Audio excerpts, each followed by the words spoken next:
தேவனுடைய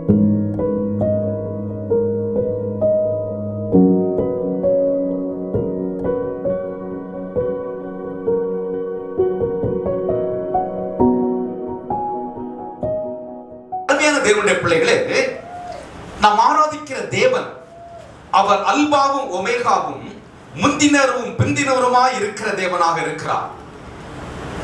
யோவானை பார்த்து ஆண்டவர் சொல்லுகிறார், நீ காண்கிறவைகளை ஒரு புஸ்தகத்தில் எழுதி ஆசியாவில் இருக்கிற எபேசு, சிமிர்னா, பெர்கமு, தியத்ரா, சர்தை, பிலதெல்பியா, லவோதேக்கேயா என்கிற இந்த சபைகளுக்கு நீ எழுது என்று சொல்லி ஆண்டவர் யோவானிடம் சொன்னார்.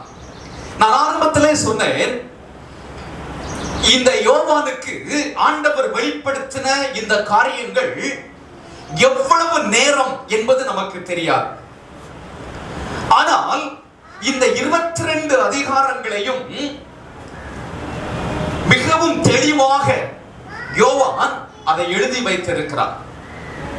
ஒருவேளை அந்த பத்ம தீவுல அவருக்கு எழுதுவதற்கு எழுதுகோல் கிடைத்ததோ என்னமோ தெரியவில்லை, எழுதுவதற்கு பேப்பர் அவருக்கு அங்க இருந்ததோ என்னமோ தெரியவில்லை, அதெல்லாம் இருப்பதற்கு வாய்ப்பு இல்லை என்றுதான் நினைக்கிறேன்.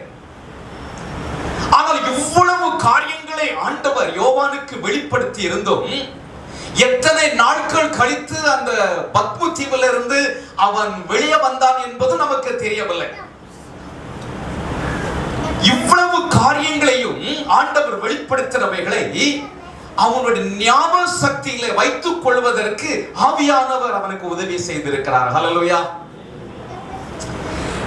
நான் +2 படிக்கும் பொழுது ஆண்டவரை சொந்த இரட்சகராக நான் ஏற்றுக்கொண்டேன்.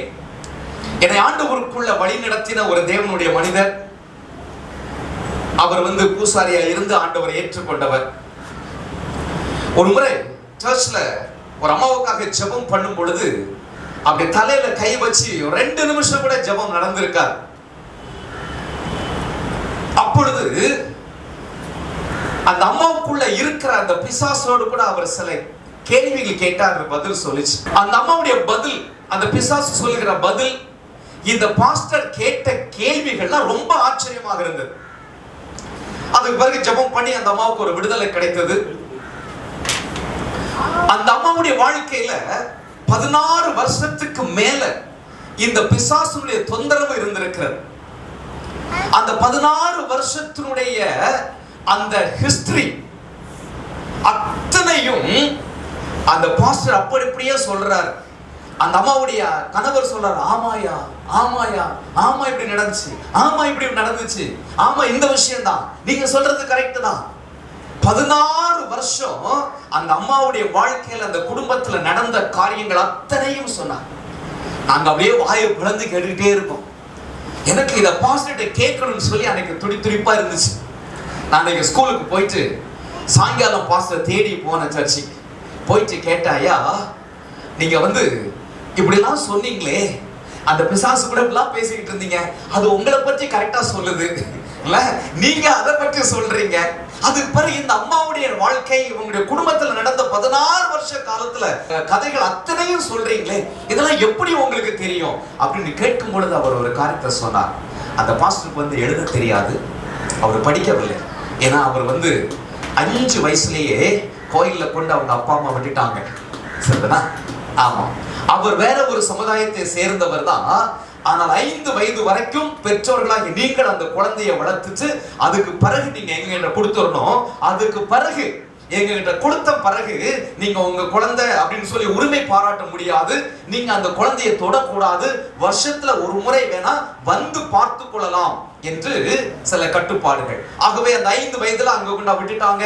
சில கடமைகளை செய்து அவருக்கு ஒண்ணு போட்டு விட்டு, ஆமா, அவங்களுக்கு அந்த கோயில்ல அவரை பூசாரி ஆக்கி விட்டாங்க. ஆகவே அவர் ஸ்கூலுக்கு போனதே கிடையாது. அவருக்கு எழுத படிக்க தெரியாது. ஆனால் ஆண்டவர் ஏற்றுக்கொண்ட பிறகு வசனங்களை கொஞ்சம் கேட்டு தெரிந்து கொண்டவர். இப்படிப்பட்ட ஒரு படிப்பறிவில்லாத ஒரு மனிதர் ஒரு சகோதரருடைய வாழ்க்கையில 16 ஆண்டுகள் நடந்த சம்பவத்தை தலையில கை வைத்து ஒரு 3-4 நிமிடங்கள் ஜெபிப்பதற்குள்ளாக ஆவியானவர் அவருக்கு வெளிப்படுத்தி இருப்பார் என்றால் நாம் ஆராதிக்கிற தேவன் அவர் எவ்வளவு பெரிய வல்லமை உள்ள தேவன். ஹல்லேலூயா. ஆண்டவருடைய வெளிப்பாடுகள் அற்புதமானவைகள். இதெல்லாம் நம்ம யோசிக்கும் பொழுது ஆச்சரியமாக இருக்கும். பைபிளை வாசிக்கும் போது எதிர்பார்ப்போடு கூட வாசிக்கணும். ஆவியானவர் எப்படி ஒவ்வொருத்தரையும் வழி நடத்துகிறார் என்பதை நம்ம எதிர்பார்த்து வாசித்தா உண்மையாகவே இந்த வேதம் ஒரு பொக்கிஷம், ஒரு விலை மதிக்க முடியாத ஒரு பொக்கிஷம். கொர்நேலியுடைய வாழ்க்கையில் நடந்ததை பாருங்க. எத்தனை கிலோமீட்டர் தள்ளி அவர் உட்கார்ந்து இருக்கிறார். அங்க ஆவியானவர் பேசுகிறார். சீமோன் பேதுரு எங்க அவர் உட்கார்ந்து இருக்கிறார் என்பதை சரியான அட்ரஸோட கொர்நேலியுக்கு கொடுக்கிறார்ல. சீமோன் என்று அழைக்கப்படுகிற பேதுரு கடற்கரையில இருக்கிற வீட்டுல சீமோன் தோல் பதனிடுகிறவன், அவனுடைய தொழில் வேற சொல்லி அந்த வீட்டு ஓனருடைய பேரும் சீமோன் தான். அவன் தோல் பதனிடுகிற வேலை செய்யறான். அவன் வீட்டுல தங்கி இருக்கிற சீமோன் பேதுரு. யோப்பா பட்டணம். என்ன அருமையா ஆவியானவர் அட்ரஸ் சொல்றாரு பாத்தீங்களா? இன்றைக்கும் அதே ஆவியானவர் நமக்குள்ள இருக்கிறார். ஹல்லேலூயா. நம்ம சில நேரங்கள்ல ஆண்டவர்கிட்ட ஆலோசனை கேட்பதில்லை.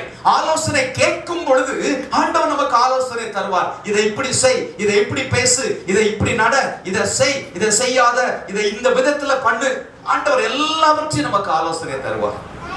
16 வருஷம் அந்த சகோதரனுடைய வாழ்க்கையில் நடந்த அத்தனையும் ஆண்டவர் வெளிப்படுத்தி விட்டார்.